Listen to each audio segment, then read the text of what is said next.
Kazakhstan has just severed Russia's crucial supply artery to Western technology, and in the process, China is watching billions evaporate. What's unfolding isn't merely a trade disruption, it's an economic stranglehold. More than 8,000 trucks loaded with military-grade supplies, drones, microchips, fiber optic cables are now trapped at the frontier. This humiliation has Putin on edge. Instead of fighting, he's roaming former Soviet states, pleading for trade deals. His oldest allies are turning their backs, and the Kremlin's media sphere is spiraling into chaos. Some voices in Russian state TV have even called for a new special military operation against Kazakhstan. But Putin knows his army can't stomach another disaster. After Western sanctions tightened, Kazakhstan became Moscow's secret lifeline, a hidden route for restricted goods. But that lifeline is now gone. Putin's reserves are dwindling, and his army's time is running out. The story starts in 2023, a year after his failed blitz to seize Kyiv in 3 days. With his invasion crumbling, Putin scrambled to find a backdoor to Western parts and materials. That's when nations like Kazakhstan, Armenia, and China stepped in to quietly prop up Russia's economy. Analysts had long been tracing the flow of Western goods, especially from the UK, watching how sanctioned exports mysteriously reappeared across Russia's borders. After the invasion, direct exports from the UK to Russia collapsed to nearly zero, proof that sanctions worked on paper. But the twist came when researchers noticed dual-use goods, items that could serve civilian and military purposes, flooding into Russia's neighboring countries like Kyrgyzstan and Kazakhstan. The volume of these items surged, climbing over 111% compared to the pre-war era. And it wasn't just British equipment. These neighboring states began importing a bizarre mix of products from everywhere, items they had never needed before 2022. Take this absurd example: Kazakhstan's imports from Gambia. Before 2022, the two nations barely traded at all. Then suddenly, in 2023, Kazakhstan was importing over $3 billion worth of machinery, electronics, pharmaceuticals, and even aircraft, none of which Gambia manufactures. What was really happening? Gambia would buy Western goods and ship them to Kazakhstan. Kazakhstan would then funnel them quietly into Russia, and Kazakhstan wasn't alone.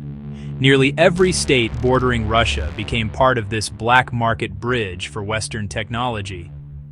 But Kazakhstan was the kingpin, the biggest re-exporter of European goods into Russian hands.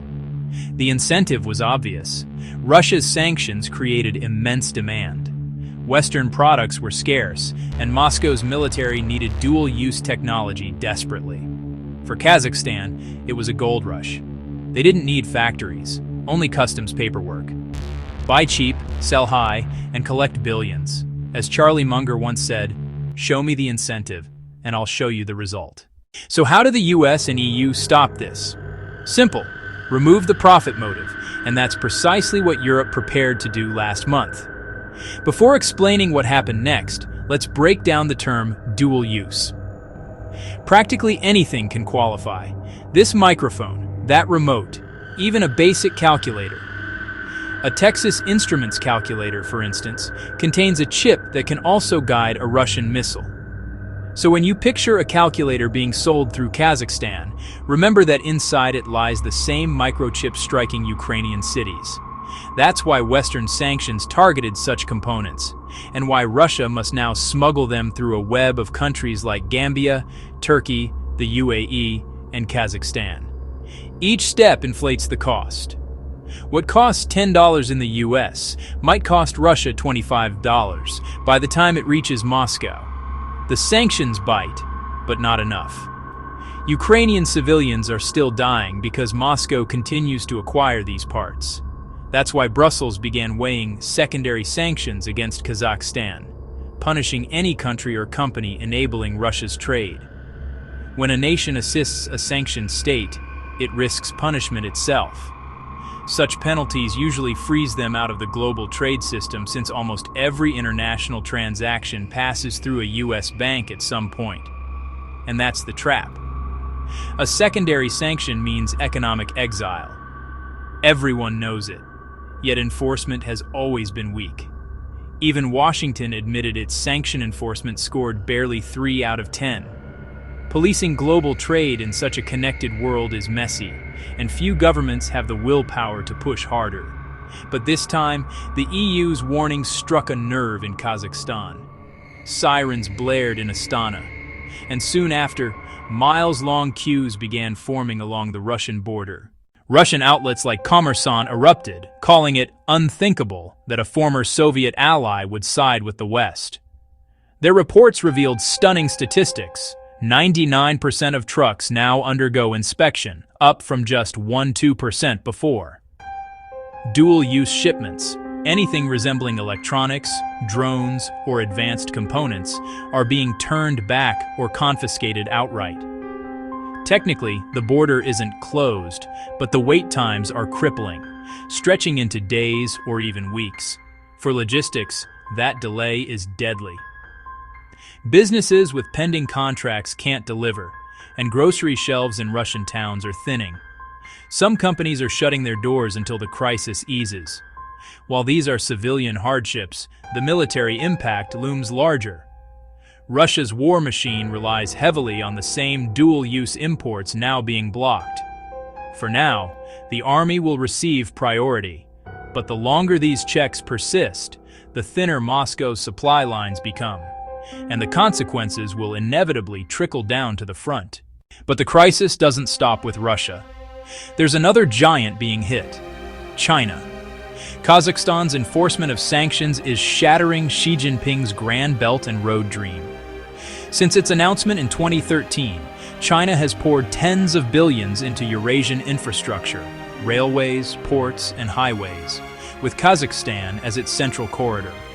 Over $50 billion in BRI investments link Chinese factories to European consumers through Kazakh territory. In 2024 alone, more than 12,000 freight trains carrying $80 billion worth of goods crossed from China into Kazakhstan. 80% of all China-Europe rail traffic passed through this route. Every day, tens of thousands of Chinese trucks traversed Kazakhstan, ferrying electronics and auto parts to Russia and Europe alike.